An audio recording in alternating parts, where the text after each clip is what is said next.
Hello, this is Garth Noyes. Sometime in late 2015, under the pseudonym G.K. Flint, I released the first episode of A History of the King James Bible podcast. The genesis, no pun intended, of the series occurred in 2011 on the 400th anniversary of the publication of the King James Version of the Bible. At that time, I went looking for a podcast series about the King James Version and found while there were a few standalone releases, there was no in-depth series about this most important book. I thought to myself, someone should do that. At the time, I didn't think that person would be me. A few years later, I again went online looking for a series concerning the history of the King James Version of the Bible. It still hadn't been done, so I thought, I'm going to have a crack at it. I then gathered some resources, did the research, and hit record. Over the course of about 18 months, beginning in late 2015, I released 22 episodes of the series, the final episode being released in June 2017. Since its release, I have received the occasional email from listeners, some to thank me for the series, and others asking if there will be further episodes. I have no plans to add to the series, but I thought perhaps I should share the series on YouTube so that others might have a chance to hear it. Which brings us to October 2020, and the series now being made available on YouTube. Any references to the now defunct website or different email addresses can be ignored as you go through the series. If you do wish to contact me, you can email me at gkjames1611@gmail.com. That's gkjames1611, gkjames1611@gmail.com. I will check this email intermittently, so please be patient if you do write. Okay, so here now for your enjoyment is my original series, A History of the King James Bible podcast. Since kings are in the Word of God itself called gods, as being his lieutenants and vice-regents on earth, and so adorned and furnished with some sparkles of the divinity, to compare some of the works of God the great King towards the whole and general world, to some of his works towards me, and this little world of my dominions.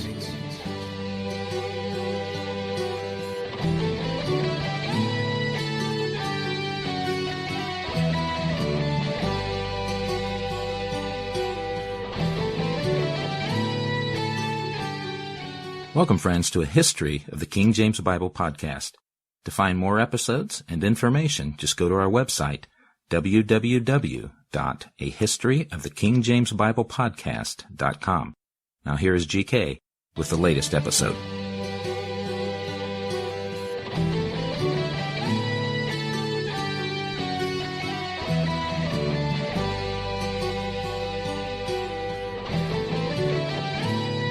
As my right is united in my person, so my marshes are united by land, and not by sea, so that there is no difference betwixt them. There is no more difference betwixt London and Edinburgh, yea, not so much as betwixt Inverness or Aberdeen and Edinburgh. For all our marshes are dry, and there be ferries betwixt them. But my course must be betwixt both, to establish peace and religion and wealth betwixt both the countries. And as God has joined the right of both the kingdoms in my person, so ye may be joined in wealth, in religion, in hearts and affections. Ye must not doubt, but as I have a body as able as any king in Europe, whereby I am able to travel, so I shall visit you every 3 years at the least, or more often as I shall occasion.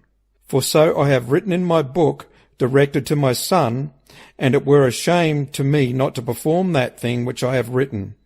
Think not of me as a king going from one part to another, but as a king lawfully called, going from one part of the isle to the other, that so your comfort may be the greater. This was James's last speech to the Scottish people before he headed off to London and his coronation, where he would be declared the King of England and Scotland, and also Ireland. Hello and welcome to episode 5 of A History of the King James Bible podcast. James, the King of England.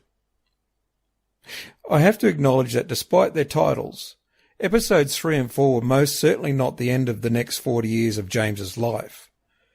For those of us who might be a little bit picky, let's agree to subtitle this episode The Next 40 Years Part C.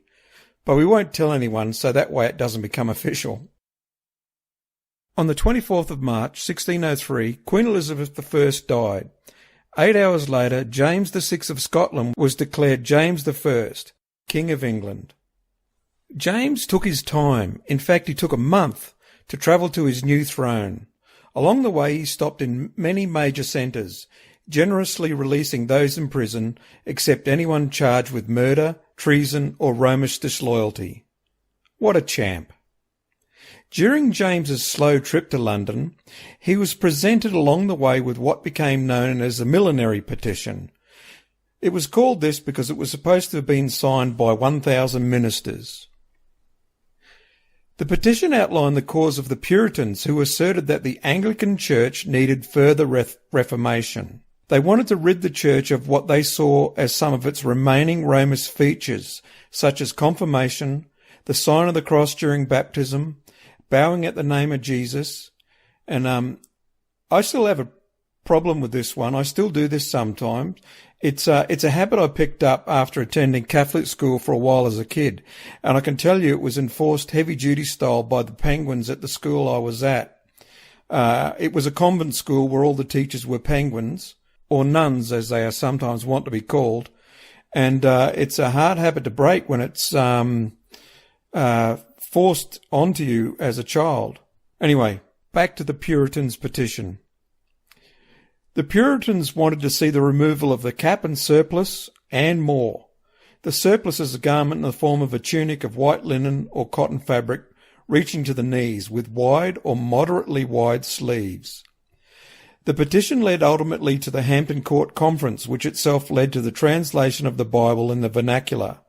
We will come to the Hampton Court Conference in an upcoming episode, and that will launch us into our examination of the Authorised Version, or the King James Bible.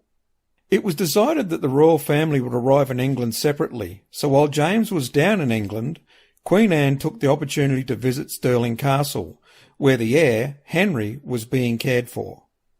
This was her first visit there in 5 years, and it seems her intention was to take Henry with her when she left.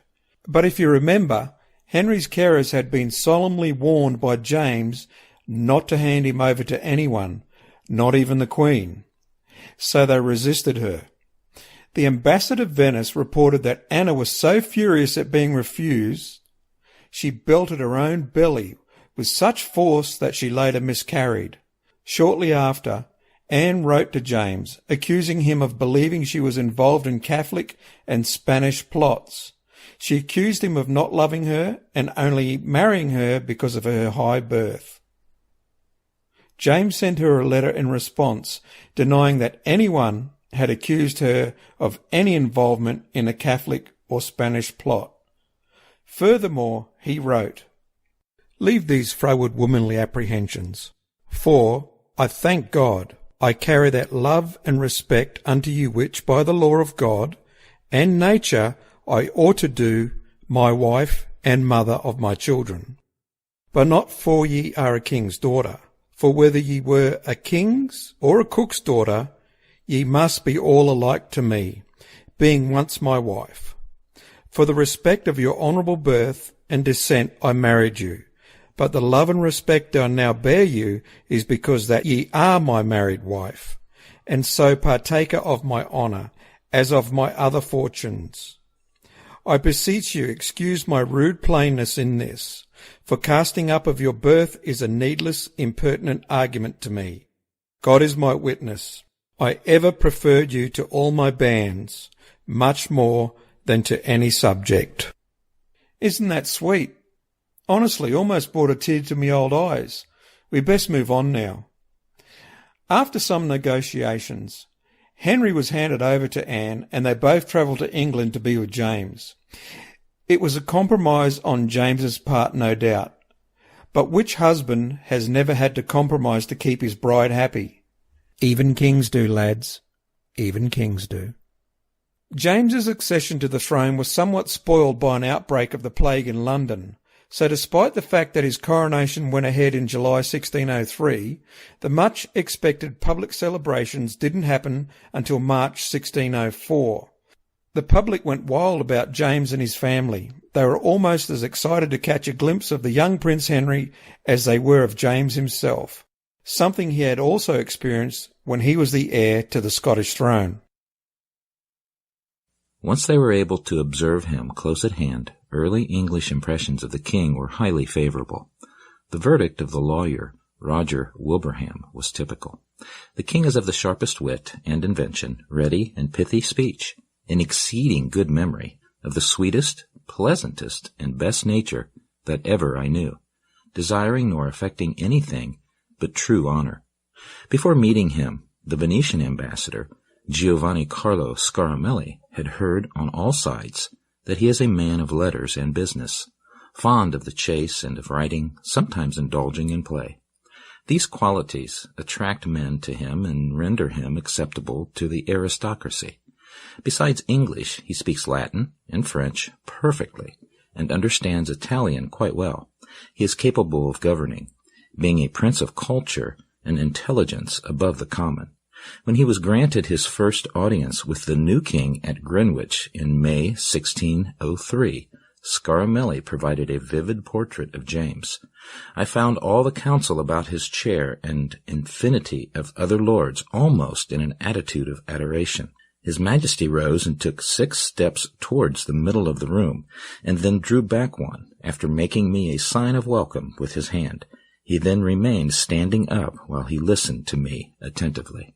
He was dressed in gray silver satin, quite plain, with a cloak of black tabinet, reaching below his knees and lined with crimson. He had his arm in a white sling, the result of a fall from his horse. From his dress, he would have been taken for the meanest of his courtiers, a modesty he affects had it not been for a chain of diamonds around his neck and a great diamond in his hat. Sorry for the interruption of the narrative here, but I just couldn't resist pointing out that when I read this portion to my wife, she said it sounds like James was the king of bling. And if you look at it, how it's put here, he's dressed rather casually, but he's got a diamond necklace and a large diamond in his hat. So that's James, the king of bling. From his dress, he would have been taken for the meanest of his courtiers, a modesty he affects had it not been for a chain of diamonds around his neck and a great diamond in his hat. Others had minor reservations, although he came across immediately as mentally alert, witty to conceive, and very ready of speech. In Sir Thomas Lake's estimation, he was surprisingly not given to using great majesty nor solemnities in his accesses. Francis Bacon, an ambitious lawyer and courtier whose brother Anthony had facilitated relations between Essex and James, and who hoped to flourish under the new regime, opined that his speech is swift and cursory, and in the full dialect of his country, and in point of business short, in point of discourse large. He is thought somewhat general in his favors, and his virtue of access is rather because he is much abroad, and in press than that he giveth easy audience about serious things. Bacon's one reservation was that James showed a lack of foresight in calling for advice about the time past than of the time to come. On the day itself, all of London turned out to acclaim the king, queen, and prince as they rode through the city. The streets seemed to be paved with men, wrote Dekker. Stalls instead of rich wares were set out with children, open casements filled up with women, all glass windows taken down, but in their places sparkled so many eyes that had it not been the day, the light which reflected from them was sufficient to have made one. But James was no Elizabeth, who had lapped up the crowd's adulation and given them what they wanted in return. His reluctance was quickly noticed. As Arthur Wilson recalled, he was not like his predecessor, the late queen of famous memory, that with a well-pleased affection met her people's acclamations. He endured the day's brunt with patience, being assured he should never have such another. There were, of course, other such days to come, but James made less and less efforts to play his part. Afterwards, in his public appearances, wrote Wilson, the accesses of the people made him so impatient that he often dispersed them with frowns. Despite their relative absence from the top government posts, the Scots made their presence felt in other ways. For James's ascension to the English throne produced an important shift in the style of government. Reduced to its most basic components, political influence could be measured by access to the physical presence, and therefore to the ear, of the sovereign. Under Henry VIII, the most intimate space in the royal household was the Privy Chamber, and within the Privy Chamber there had been the even more private privy lodgings centering on the king's bedchamber. When Elizabeth came to the throne, the fact that the sovereign was now a woman, who had to be surrounded at certain times by other women rather than her counselors, had meant that the privy lodgings, where she spent much of her time, were divided from the Privy Chamber by a withdrawing chamber. As a result, the privy lodgings lost much of their explicitly political tone, and the Privy Chamber became more formal, but also politically influential. With James's ascension to the throne, however, there came to the English court what has been dubbed the revival of the entourage. Under the new king, it was not the Privy Chamber, but the bedchamber and the men it contained that became the focus of attention.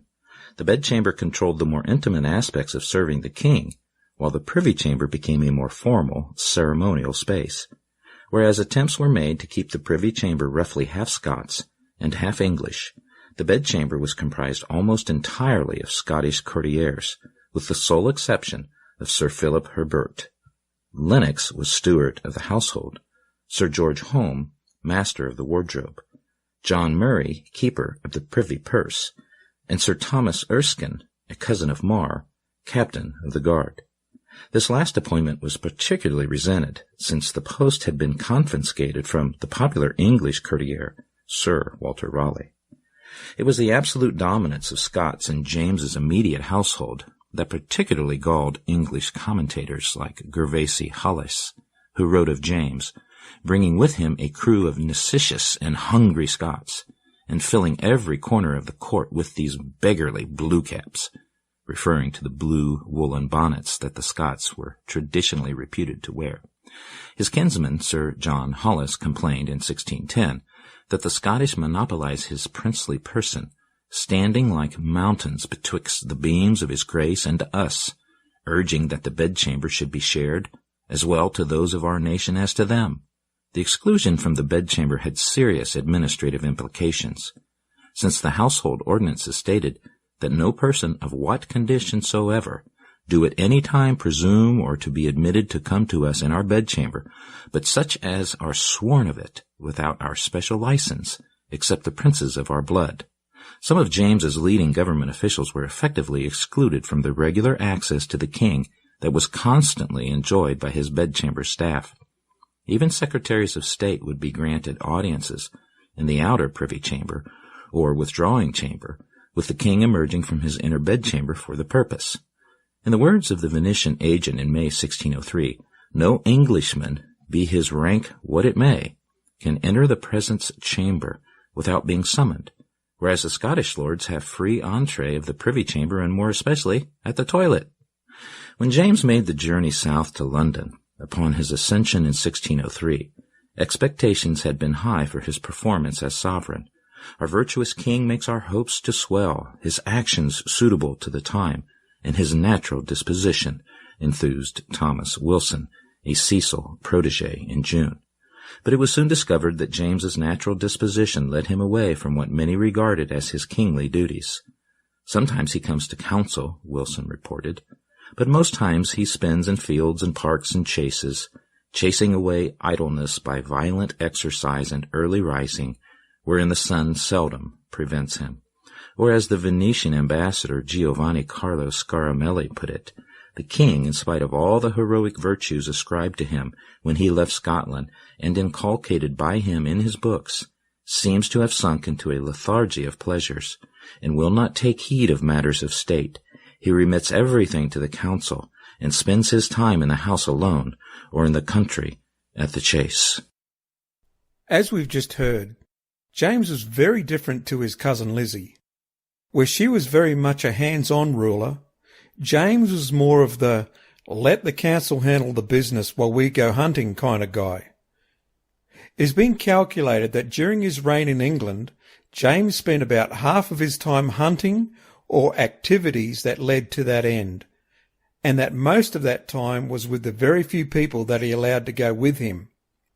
James loved to hunt, and in his defence, when questioned why he spent so much time away from the affairs of state, he said that hunting was good for his health because it helped with his exercise, and the clean country air was much better than being in the crowded city. I think I agree with him. I live out in the bush, but I'm not a king. But I'm still Her Majesty's loyal subject. Just as an aside, in the Westminster system of government, you have the governing party, those who form the government by attaining the majority, and opposite them you have Her Majesty's loyal opposition. Isn't that something? Moving on now. There were many complaints made against James because of his absence from the halls of power. Some were formal. I cannot stress enough how much it was an issue for his council and ministers. The man was absent more than he was present at court, and when he was absent, he was a-hunting. This absence also had an effect on the Queen. It was noted by many at the time that though they loved each other, the King and Queen were more often apart than together. Him hunting and her enjoying her own little court where she loved to dance and attend many a masque. There are rumours that Anne was leaning toward converting to Catholicism, but a noted Catholic commentator at the time stated, "Sure, we would love to have her on our team, but she is so much a proddy we can't even get near her." Not a word-for-word quote, I'm sure you will understand. Speaking of Catholics, let's now discuss the Gunpowder Plot.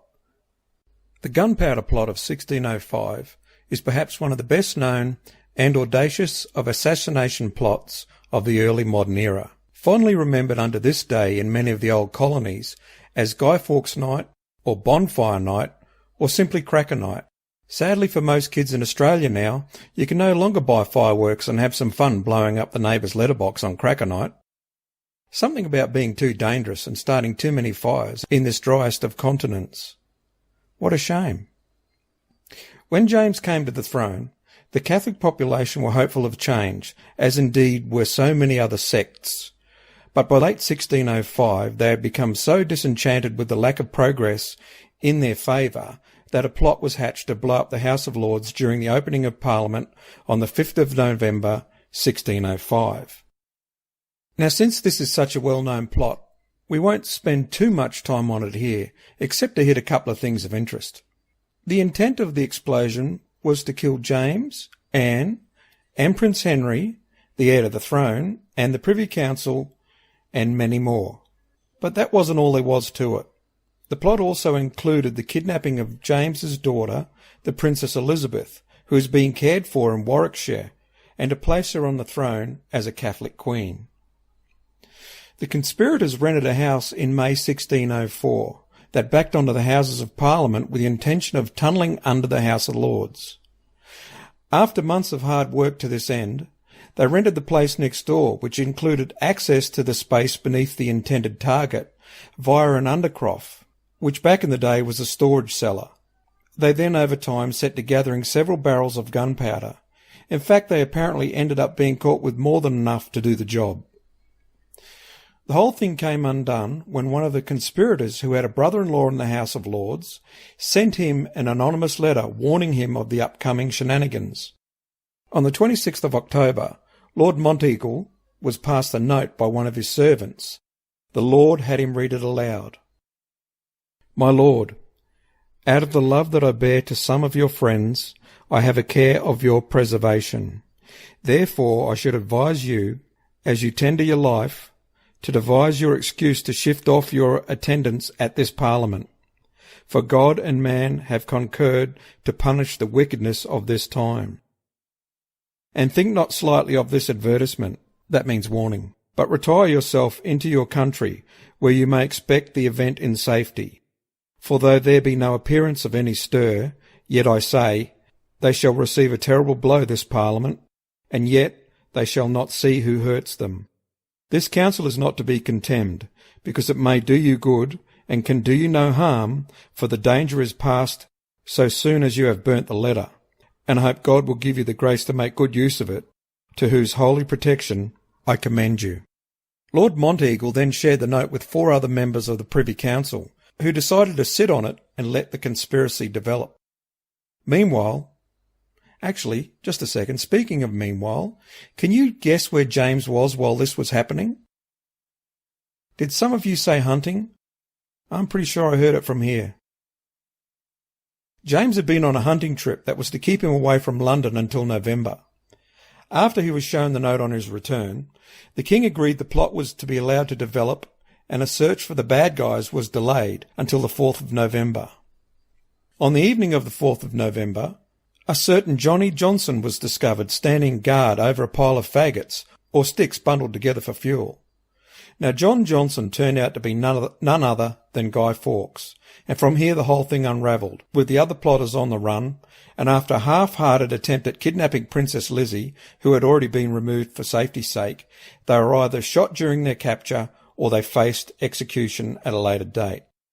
The plot was to do such widespread harm that of it James had said, Catesby and his fellows intended not only the destruction of my person, nor of my wife and posterity only, but of the whole body of the state in general, wherein should neither have been spared, or distinction made to young nor of old, of great nor of small, of man nor of woman, the whole nobility, the whole reverend, clergy, bishops, and most part of the good preachers, the most part of the knights and gentry, the whole judges of the land, with most of the lawyers, and the whole clerks. One outcome of the plot that I think we should discuss was the psychological effect that it had upon Princess Elizabeth and James himself. It was reported that Elizabeth subsequently became ill and troubled, and that James, after recollecting all of the near misses in his life, took little more care about appearing in public. And he became a lot more careful after this. Now, he had had several near misses and plots on his life right from when he was a baby, and as we know from in his mother's belly. Actually, let's take a little look at what he did say about that. On the 9th of November, James appeared in Parliament to offer thanks to God for the great and miraculous delivery he hath granted to me and to you all, and consequently to the whole body of this estate. He begged the members' indulgence to explore a conceit of his, that since kings are in the word of God itself called gods, as being his lieutenants and vice-regents on earth, and so adorned and furnished with some sparkles of the divinity, to compare some of the works of God the great King, towards the whole and general world, to some of his works towards me, and this little world of my dominions. Just as God punished sin by the general purgation which only Noah and his family survived, James may justly compare these 2 great and fearful doomsdays, wherewith God threatened to destroy me and all of you of this little world in me, the Gowrie plot and this new Gunpowder Plot.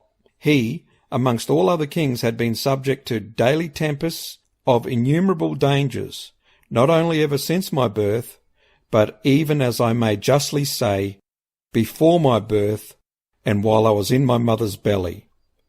A rare reference to the trauma of the Rizzio murder. Now at this point we might move on from the Gunpowder Plot, but I may come back to it just to touch on it lightly, some more of the outcomes, especially to do with the Catholic people in the British Isles. We might discuss that perhaps at the beginning of episode 6. We'll wait and see what happens.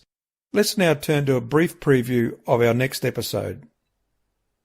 In 1604, shortly before the Hampton Court Conference, James called a parliament. Now, before I started this project, it was my understanding that James was a man of peace and a man who wanted unity.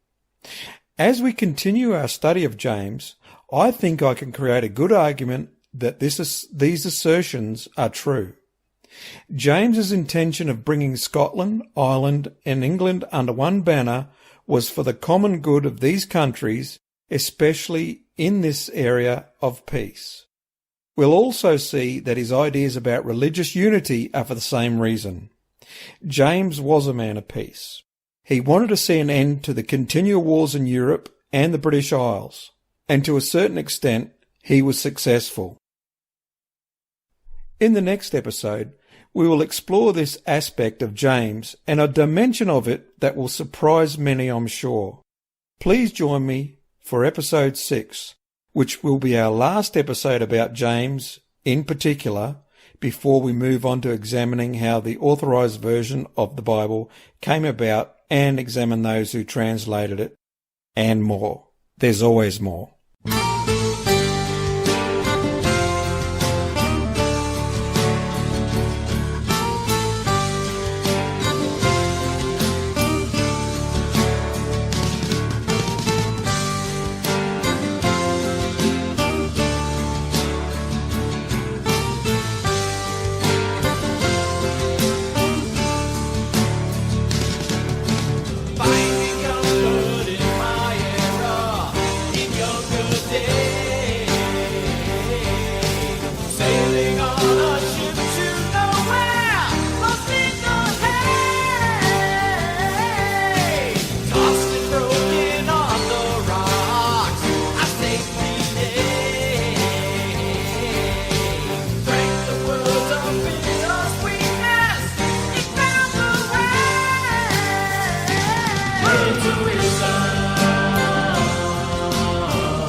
The verdict of the lawyer, blah, blah, blah. Wow. Okay, there's a blooper for you. You're going to get plenty of bloopers out of this, GK, I can tell you. Okay, let's do it again. Okay, this is getting silly now, GK. I know you're having a good laugh.